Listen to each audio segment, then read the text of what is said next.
Okay, so we've like this shadow map. What we're noticing here,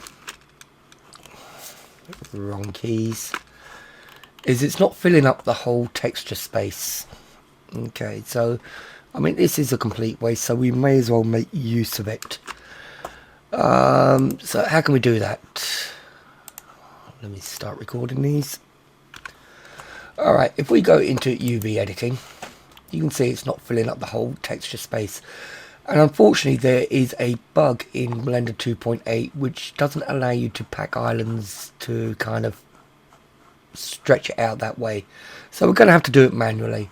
Well, that's going to be easy enough. I'm just going to, let's do it in edge select. We'll select this edge, shift select this edge, grab it on the x-axis and just move it out to the edge of the texture. Alright, so that's our new UV. Let me go ahead and bake that again. So I'll hit bake and I'll just pause while that is baking. Okay, so that's just about baked. It's finished baking now. Let's tab into object mode. And we see a bake. And we can see quite clearly, you know, we got a shadow from the lamps. We got shadows from the side tables, the headboard and the bed, and etc. And we're going to be using this as a drop shadow, something we can apply in world to give a shadow underneath the object. But you see, there is no transparency in this. It's either black or white. It's actually picked up the yellow color, but we'll fix that in a minute. It's just black and white. There is no transparency. Now you could bring this into Photoshop or GIMP or whatever image editor and use masks and mask it out and all that, but we can actually do this directly in Blender. So the first thing we need to do is save this image. We can see it's got an asterisk here, which means it's unsaved. We could save this image, save as, or if you happen to be in shading view, because you didn't need to re-unwrap for whatever reason, you get it from these three lines here: image, save as. So I'm just going to go ahead and save that. I'm going to save it as shadows, and that's all saved. Right, now to turn this into an actual alpha shadow, we can do this in compositing tab. Let me just slide this down, we don't need it. What I'm going to do here is I'm going to tick the use nodes box, okay, and it'll come up with these two nodes. We don't need these nodes, we're not using them, so we can delete them. So I'm just going to press X to delete, and okay, for some reason we don't have screencast keys in Compositor, so you're going to have to bear with me, but that's okay. We're going to add some new nodes. So Shift A, first one we're going to add is an input, and the input we're going to add is an image. Okay, if we come to the drop down, we should have our shadows image there, and now we can see it. Alright, the next node we're going to add is an output. So Shift A, output, and what we're going to want is a viewer output. Okay, as soon as we add that, we see this box has appeared here. It's because we're going to be looking at it also in the background or the backdrop. See, if I uncheck that or unenable that, it goes away. So if I add my image to the output, there we can see it as we're working on it in the background. Right, now we said we wanted a black and white image. What happens is we're going to be using this as an alpha mask. So any kind of texture mask is in black and white. White will be seen and black will be hidden or transparent. So we want to turn this into black and white, and we can do that by adding another node, which if I do Shift A and a color, is it under color? No, it's not. It's under converter, sorry. Converter and a color ramp. We're going to be converting it to black and white.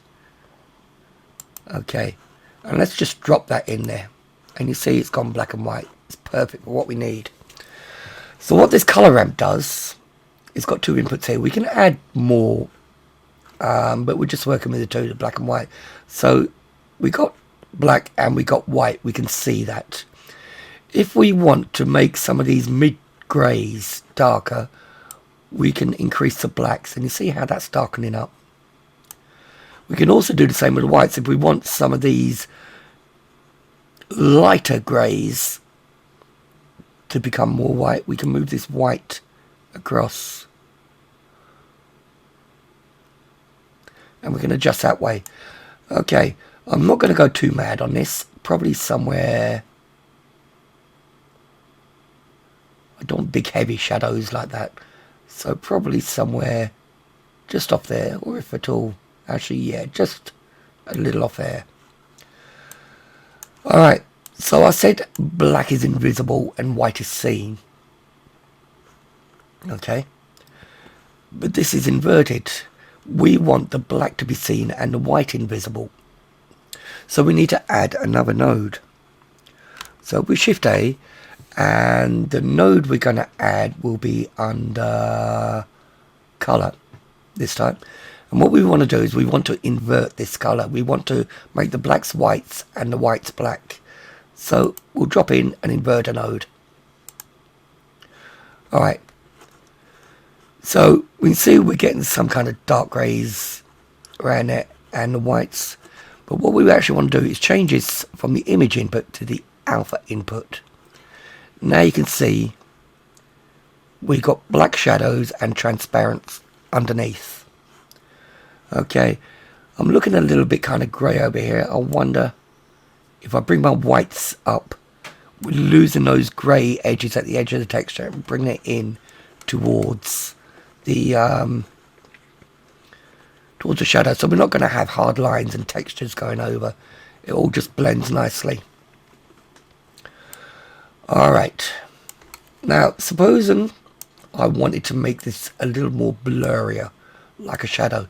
This is entirely up to you if you want to do this or not. But let's say, for example, I'm looking at these hard edges around these boxes I put here. Alright, these are a bit softer because it's a little bit away from the wall, you know, and obviously the base of the bed is quite a way up from the floor. But if I wanted to kind of soften these shadows a bit more, I can add another node, which would be Shift A and be under filter, and it'd be a blur filter. Okay, now we've got two adjustments in this blur filter, X and Y, and you'll want to do these both the same amount, but just watch the edge of this shadow as I add some X blur. You see how it's blurring up a little bit? So say I wanted to do that at 12, I'd also need to do the same on the Y, so I'll just type in 12 there. So we've got this softer kind of blurred shadow. Okay, like I say, this is optional, depends on what look you're going for. I'll leave it in for the minute. Alright, so now we've processed this image in the compositor to make it this kind of shadow map. How do we save this out? Well, let's come back to Texture Paint or whichever view, it doesn't really matter. Okay, and where we choose our texture, instead of shadows, if we looked at the compositor,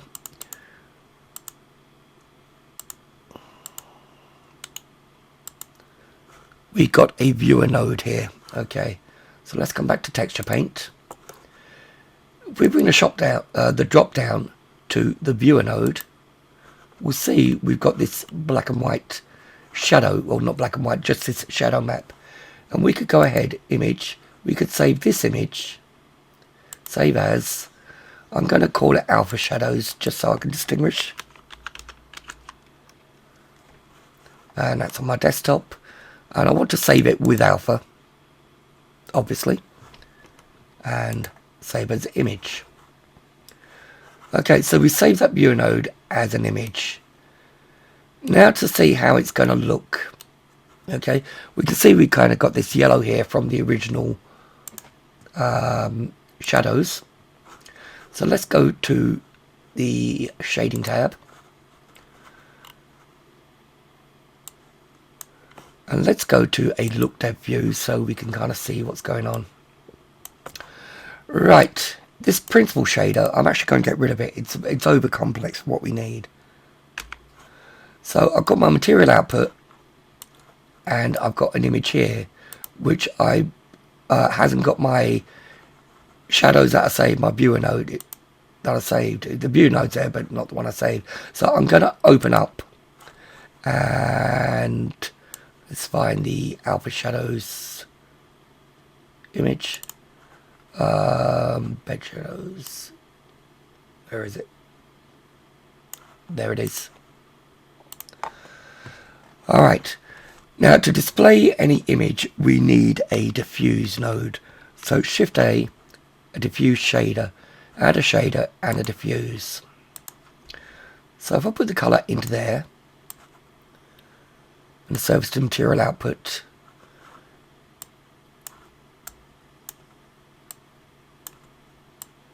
it's not showing what we're looking for it to show. That's because we've got no transparency on the texture. So we need to add a transparency node. Shift A shader, and a transparent. I'm going to put this above. Right. Now we need to mix these two together. Shift A shader and a mix shader. Okay, but what we want to do is we want to plug the transparent into the top of the shader, and the diffuse into the bottom. So if we do that like that, we're still getting this black. The reason we're getting this black is because we need to use this alpha from the texture as the factor. So if I plug that into the factor, and that should not be showing black. Let's have a look at it in rendered view. Maybe that's another kind of bug in 2.8. Okay, so we'll have a look at this in rendered view. Let me hide everything else apart from this plane, just so we can see what's going on. So that plane's probably in accessories. It is. Okay, so let me hide the bed, and you can see we've got the shadow there. Let me hide all of those, and let me hide all of those. You can see we have baked our shadows, so enabling these again, we're seeing how our shadow looks. So we've got the shadow saved, and when we come back into Second Life, we can use that image along with this little backdrop plane here to display shadows on our product.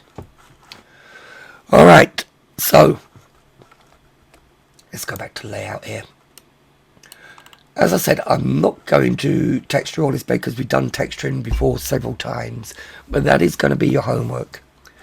It's going to be setting up a shadow catching plane or geometry, baking your shadows, and then using the compositor to display the to bring out the alpha, the transparency in the shadows. Okay, so your homework will be to texture your object and make your drop shadows.